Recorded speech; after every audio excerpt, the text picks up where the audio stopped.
ఇంతవరకు శక్తి సేనలు రాక్షస సేనలు ఇద్దరూ యుద్ధం చేయడం జరిగింది. ఇప్పుడు అసలైన యుద్ధం ప్రారంభమవుతుంది. అదే లలితాదేవి బండాసురుల యుద్ధం. ఈ బండాసురుడి ప్రధాన బలగమంతా శక్తి సేనల చేతిలో చనిపోయింది. అతని పుత్రులు, ఇద్దరి తమ్ముళ్ళు, వీడి అల్లుళ్ళు, భయంకరమైన రాక్షసులు అంతా చనిపోయారు. ఇక ఈ బండాసురునికి మహా దుఃఖం కలిగింది. అది భరించలేక వెంటనే కుటిలాక్షుడిని పిలిచాడు. ఈ కుటిలాక్షుడు ఇంతకాలం బండుడికి అండగా ఉంటూ ద్వారాలకు రక్షణ ఉంచుతూ అలాగే బండాసురుడి దగ్గరే ఉన్నాడు. ఇప్పుడు ఈ బండుడు వీడిని పిలిచాడు. లలితాదేవి కథను భాగాల మాదిరిగా చెప్పడం జరుగుతుంది. ఇంతవరకు జరిగిన కథ ముందు వీడియోలలో ఉంది, అవి కూడా చూడండి. ఇక ఈ బండాసురుడు కుటిలాక్షుడితో మొత్తం మన సేనలలో ఎవరు మిగిలారో వారందరినీ తీసుకుని వెళదాం పద అని చెప్పి ఇక ఎవరిని మిగల్చకుండా అందరితోనూ యుద్ధానికి బయలుదేరాడు. నా కొడుకులు పోయిన దుఃఖాన్ని, తమ్ముళ్ళు పోయిన దుఃఖాన్ని మొత్తం నేనిప్పుడు తీర్చుకోవాలి.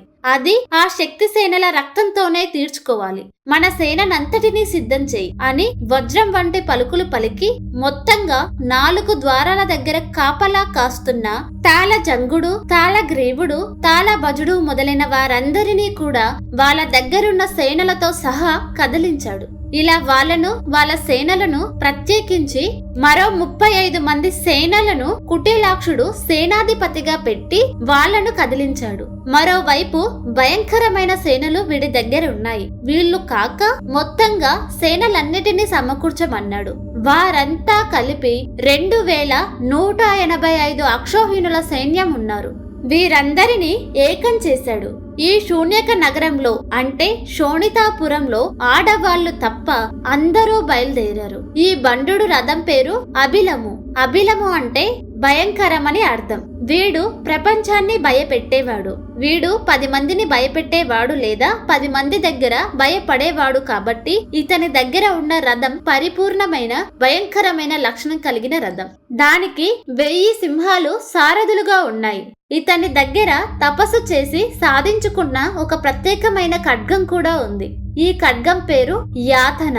అది అర్ధచంద్రాకారంలా ఉండి ప్రకాశమానంగా ఉన్న ఆ ఖడ్గాన్ని అటూ ఇటూ తిప్పుతూ బండుడు వస్తున్నాడు. ఈ భయంకరమైన రాక్షస సేనలన్నీ రకరకాల దుందుబి నాదాలు, జయబేరుళ్లు మ్రోగిస్తూ వస్తూ ఉండగా మొత్తం సముద్రాలన్నీ అల్లకల్లోలం అవుతున్నాయి. అలా రాక్షస సేనలతో కదులుతూ ఉంటే వీళ్ళ ముందు ఉల్కలు పడుతున్నాయి. యుద్ధం ముందు ఉల్కలు పడడం అపశకనానికి సూచకంగా చెప్తారు. అలా పడుతూ ఉన్న వీరందరూ బయలుదేరి వెళ్తూ ఉన్నారు. అలా వెళ్తూ ఉండగా అటువైపు అమ్మవారి రథం కూడా కదిలింది. ఇక ఇప్పుడు కదులుతున్నది శ్రీచక్ర రథం. లలితా మహా త్రిపుర సుందరి పరాభట్టారిక బండిడితో తానే స్వయంగా యుద్ధం చేయడానికి వెళుతుంది. అమ్మవారి రథానికి 4 వేదాలే చక్రాలు. అంటే ధర్మ అర్థ కామ మోక్షాలే ఆ రథానికి గుర్రాలు. ప్రధానంగా ఒక జెండా అమ్మవారి రథంపై చక్కగా రెపరెపలాడుతుంది. దాని పేరు ఆనంద ధ్వజం. అమ్మవారంటేనే ఆనంద స్వరూపం. 9 ఆవరణలతో ఆ రథం ఉంది. ఆ ఆవరణ దేవతలందరూ కూడా అనేక కోటి యోగిని గణాల సేనలతో ప్రకాశిస్తూ ఉన్నారు. అమ్మవారి రథం కదలగానే ముందు గేయ చక్రం, తరువాత కిరిచక్రం కూడా అమ్మను అనుసరిస్తూ బయలుదేరి వెళ్తున్నారు. అలాగే మిగిలి ఉన్న శక్తులు కూడా వారి వాహనాలతో, ఆయుధాలతో బయలుదేరి వస్తున్నారు. వీరంతా వాహిని ప్రాకారం దాటి బయటకు రావాలి.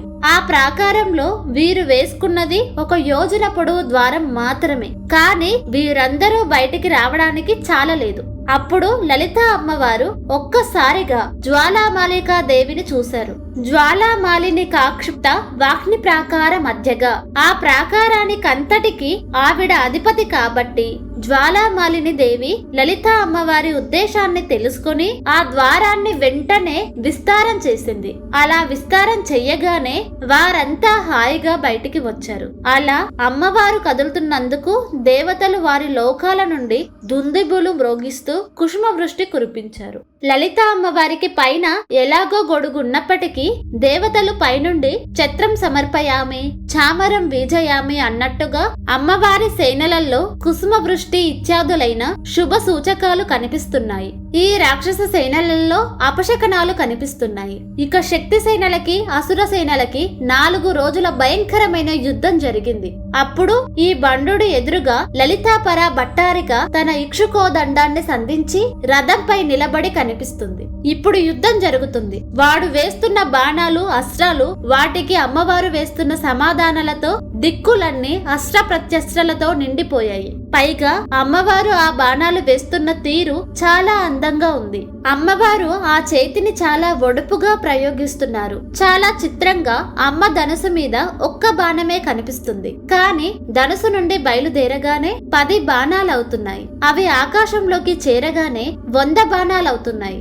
ఇక రాక్షస సేనల దగ్గరికి చేరగానే 1000 బాణాలవుతున్నాయి. రాక్షస సేనల దేహాలకి తగిలేసరికి అవి కోట్ల సంఖ్యలో అవుతున్నాయి. కేవలం ఒకే ఒక్క బాణాన్ని లలితాదేవి అన్ని బాణాలు చేస్తుంది. ఇలా రకరకాలుగా వెళ్తూ దానవులందర్నీ బాణ వర్షాలతో ముంచి నశింపజేస్తూ ఉండగా ఈ బండాసురుడు కోపం తట్టుకోలేక అమ్మవారి పైన ప్రత్యేకమైన అస్త్రాలు వేస్తున్నాడు. ఇవే చాలా ముఖ్యమైన అస్త్రాలు. బండాసురేంద్ర నిర్ముక్త శస్త్ర ప్రత్యస్త్ర వర్షిణి అనే లలితా సహస్ర నామంలో చెప్పిన అనేక శస్త్ర ప్రత్యస్త్రాలు ఇక్కడ వివరించబడ్డాయి. వాడు ఒక అస్త్రం వేస్తే అమ్మవారు ఒక ప్రత్యస్త్రం వేస్తున్నారు. దానివల్ల వాడి అస్త్రం మరణిస్తుంది. అంటే మనల్ని లోకంలో రకరకాలుగా బాధించేవి ఏవేవి ఉన్నాయో అవే ఈ అస్త్రాలని అర్థం. వాటిని పోగొట్టడానికి సర్వ మంత్ర స్వరూపిణి అయిన అమ్మవారి నుండి వచ్చే వివిధ మంత్రాలే ఈ ప్రత్యస్త్రములు. ఇప్పుడిక్కడ రాక్షసుని నుండి రాబోయేవన్నీ మనలో ఉన్న దివ్య శక్తులను దెబ్బతీసేవే. వాటి నుండి కాపాడడానికి లలితాదేవి ముందుకు వచ్చింది. అయితే ఈ బండాసురుడు అందతామిశ్రం అనే ఒక బాణాన్ని వేశాడు. ఇది ఒక చీకటి బాణం. చీకటి అంటే వేదాంత పరంగా అజ్ఞానం. మొత్తం చీకటే ఉంటే మనం ముందుకు వెళ్ళలేం. దానికి వెంటనే అమ్మవారు మహాతరణి అనే ఒక బాణం వేశారు. తరణి అంటే సూర్య భగవానుడు. మహాతరణి అంటే సూర్య మంత్రం ఇక్కడ చెప్పబడుతున్నది. శ్రీ విద్యలోనే సూర్య మంత్రం ఒక భాగం. ఆదిత్య ఉపాసన కూడా ఇక్కడ చెప్తున్నారు. ఈ ఒక్క శ్రీ విద్యలోనే సర్వ దేవతలను ఆరాధించడం ఉంది. ఇతర ఆరాధనలలో కొన్ని అవైదిక ధోరణులుంటాయి. కొన్ని శైవాలలో విష్ణువును స్మరించరు, కొన్ని వైష్ణవాలలో శివుణ్ణి స్మరించరు. కానీ శ్రీ విద్యలో శివునికి విష్ణువుకి అందరికీ మంత్రాలున్నాయి. దేవత అంటే మంత్రాది దేవత కాబట్టి అమ్మ సర్వ మంత్రాత్మిక, సర్వ యంత్రాత్మిక, సర్వ దేవతాత్మిక ఈ లలిత మహా త్రిపుర సుందరీ దేవి. అమ్మవారు ఎప్పుడు ఏ అవసరం ఉంటే ఆ మంత్రాన్ని ఆ దేవతను తన నుండే ప్రయోగిస్తున్నారు. అలాగే సృష్టిలో మహాంధకారం ఉంటే లలిత అమ్మ సూర్యుడు అనే దేవుణ్ణి పెట్టడం వల్లే మన బతుకిలా సాగుతుంది. కాబట్టి తరణిని అమ్మవారే ఇచ్చారు. ఆ సూర్య రూప శక్తిని మనం వేదాంత పరంగా జ్ఞానమన్నా లౌకిక పరంగా వెలుగన్నా ఇది అమ్మవారు మన కోసం ఇచ్చిన వెలుగు. ఆదిత్య మహామంత్రం ఇక్కడ చెప్పబడింది. అయితే ఈ బండు అందతామిశ్రం వేస్తే లలితాదేవి మహాతరణి అనే అస్త్రం వేసి దానిని ధ్వంసం చేసింది. ఆ తరువాత బండు పాషాండాస్త్రం వేశాడు.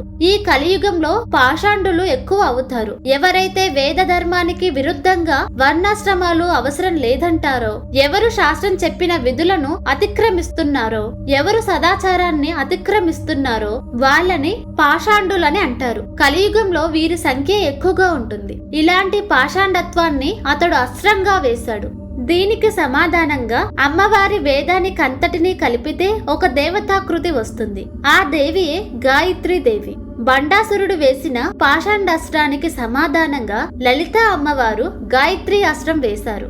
ఈ శ్రీ విద్యలోనే గాయత్రి మహామంత్రం చెప్పబడింది. గాయత్రి మహామంత్రాన్ని ఆ తల్లి ప్రయోగించింది. గాయత్రి చేస్తే పాషాండత్వం పోతుంది. అందరూ జపించదగ్గ గాయత్రి మంత్రం వ్యాసదేవుడు పురాణాలలో చక్కగా చెప్పారు. ఆ తరువాత ఈ బండాసురుడు అందాస్త్రం అనే దాన్ని వేశాడు. ఇక్కడ అందతామిష్టం వేరు, అందాస్త్రం వేరు. బయట చీకటుంటే కళ్ళున్నా చూడలేరు, అది అందతామిష్టం. బయట వెలుగున్నా చూడలేకపోవడం అందాస్త్రం, అనగా గుడ్డితనం అనే అర్థం. చీకటి వేరు, గుడ్డితనం వేరు. అలా కళ్ళు సరిగ్గా పనిచేయకపోవడం అనే దుష్ట శక్తిని వీడు ప్రయోగించాడు. కంటికి ఏవైనా సమస్యలు వస్తే ఏం చెయ్యాలో పరిష్కారం అమ్మ చూపిస్తోంది. ఆ అందాస్త్రానికి అమ్మ వేసిన ప్రత్యస్త్రం చక్షుష్మతి అనే అస్త్రం. ఈ చక్షుష్మతి ఒక దేవత. చక్షుష్మతి దేవికి సంబంధించిన విషయం మనకి వైదిక సౌర మంత్రాలలో కనిపిస్తుంది. ఈ శ్రీ విద్యలో చక్షుష్మతికి సంబంధించిన ఒక శ్లోకం ఉంది. ఆ శ్లోకాన్ని నిత్యం జపించే వారికి కంటికి సంబంధించిన దోషాలు ఏవైనా ఉంటే పోతాయట. ఈ చక్షుష్మతి దేవి సూర్యమండల మధ్యలో ఉంటుంది. ప్రతి వాడి కంటుగుడ్డు లోపల ఈ దేవత ఉంటుంది. ఈ తల్లి అనుగ్రహం పొందితే కన్నుగుడ్డు చక్కగా పనిచేస్తుంది. ఈవిడ ఎలా ఉంటుందో, ఎలా ధ్యానించాలో కూడా శాస్త్రం చెప్తుంది. ఈ దేవత వెండి సింహాసనం మీద కూర్చొని ఒక బంతిని తేజస్సుతో ఉన్న కుసుమాన్ని పట్టుకొని ఉంటుంది. వెండి సింహాసనం కళ్ళల్లో ఉండే తెలుపు. అదే విధంగా తేజోమయ పుష్పం పట్టుకుంది. పుష్పము అంటే వికసించుట అని అర్థం. కంటికి ఈ వికసనం అనే పుష్ప లక్షణం ఉండాలి. కళ్ళు వికసిస్తేనే కదా దృష్టి ఉంటుంది. అలాగే ఈ దేవత పుష్పాన్ని పట్టుకుంది అంటే కంటికి ఉండవలసిన వికసనాత్మకమైన లక్షణం ఈమె ఆధీనంలోనే ఉందన్నమాట.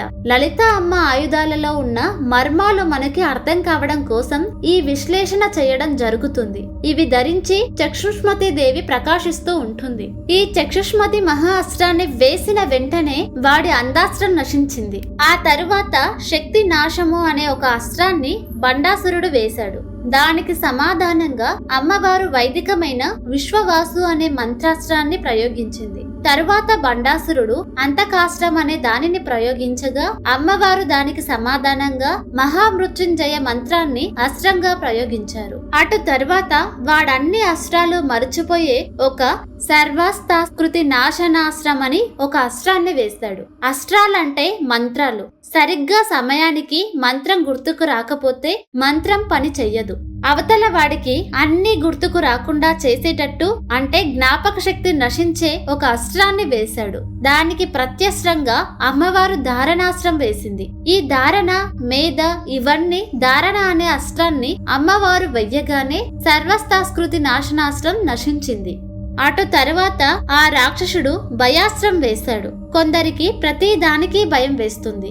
ఈ భయం వల్ల ముందుకు వెళ్ళలేరు. ఈ భయాన్ని పోగొట్టడానికి అమ్మ అభయంకరమైన బంధాస్త్రం వేశారు. ఇంద్ర సంబంధమైన మంత్రాల్లో అభయంకరమైన ఇంద్రము అనే ఒక మంత్రం ఉంది.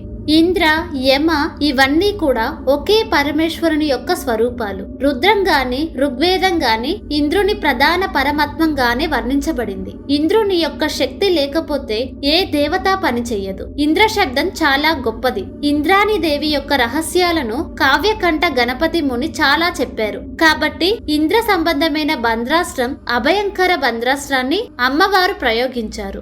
దానితో భయాస్త్రం పోయింది. అటు తరువాత వాడు మహారోగాస్త్రం అనే దానిని వేశాడు. దీనికి అమ్మవారు వేసిన ప్రత్యస్త్రం ముఖ్యమైనది.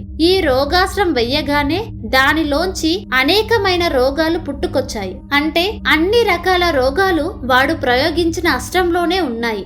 వాడు ఆ అస్త్రాన్ని వెయ్యగానే అమ్మవారు నామత్రయ మహామంత్రం మహాస్త్రాన్ని వేసింది. ఆ మహామంత్రం అందరూ చక్కగా చేసుకోవచ్చు. అది అచ్యుత, అనంత, గోవింద అనే ఈ 3 నామాలతో కూడిన మహామంత్రాన్ని అమ్మవారు వేశారు. వేసిన వెంటనే అమ్మవారు అస్త్రంలోంచి ఈ 3 దేవతలు వచ్చి ఆ రోగరూప దేవతల్ని చూసి హూంకారం చేసిన వెంటనే ఆ రోగాలన్నీ కూడా వెంటనే బూడిదైపోయాయి. లలిత అమ్మవారు మన కోసం ఇచ్చిన మహారోగ నివారణ అస్త్రం అచ్యుత, అనంత, గోవింద అనే నామాలు.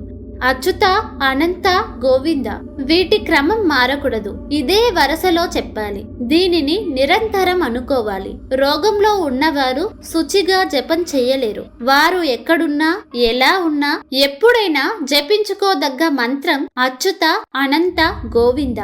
ఈ నామాస్త్రాన్ని ఎప్పుడైనా ఎవరికైనా అనారోగ్యం కలిగినా లేదా ఎవరైనా అనారోగ్యంతో బాధపడుతూ కనిపించినా వారి చేతిని అచ్యుత, అనంత, గోవింద అనే నామాలతో రాపిడి చేసి ఆ చేతిని ఆ వ్యాధితో బాధపడుతున్న చోట ఉంచి ఒక 10 నిమిషాలు ఏకాగ్రంగా ఆ నామాస్త్రాన్ని చెయ్యగలిగితే వెంటనే నివారణ కాని ఆ రోగానికి సంబంధించిన వైద్యం కాని దొరికి రోగం పోతుందని లలితోపాఖ్యానంలో చెప్తున్నారు. కనీసం ఈ నామాలు నిత్యం జపిస్తే తప్పకుండా మందు దొరుకుతుందని లలితోపాఖ్యానంలో చెప్తున్నారు. ఈ కథ వింటుంటే లలిత అమ్మవారి యుద్ధం ఎంత గొప్పగా ఉందో అర్థమవుతుంది. అది లలితాదేవి యొక్క గొప్పతనం. అటు తరువాత ఆయుర్నాశనం అనే అస్త్రాన్ని బండాసురుడు వేశాడు.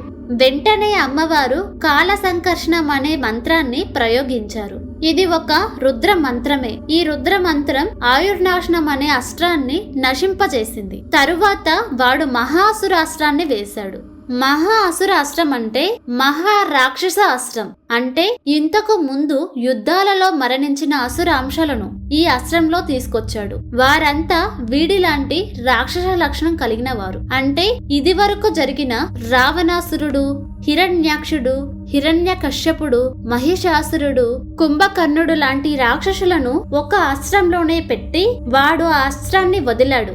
ఒక నీచుడు పుడితే ఎంతో మంది రాక్షసులను పుట్టించగలడు అని ఈ బండాసురుడి లాంటి రాక్షసుడు ఇంకొకడు ఉండడు. వాడు ఈ మహా అస్త్రంలో అందరినీ పెట్టి బయటికి వదిలాడు. అద్భుతమైన యుద్ధం జరగబోతుంది. దాని గురించి మరొక వీడియోలో మాట్లాడుకుందాం. చనిపోయిన రాక్షసులు, మళ్ళీ పుట్టబోయే రాక్షసులు ఇప్పుడు అందరూ కలిసి లలితాదేవి మీదికి వస్తున్నారు. ఆ రాక్షసులను అమ్మవారు ఎలా ఎదుర్కొన్నారో మరొక వీడియోలో తెలుసుకుందాం.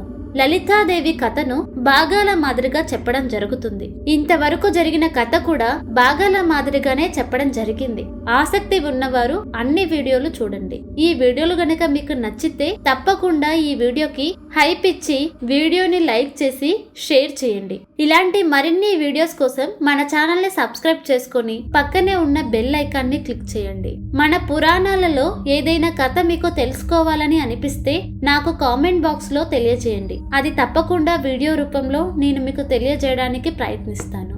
చివరి వరకు వీడియో చూసినందుకు ధన్యవాదాలు.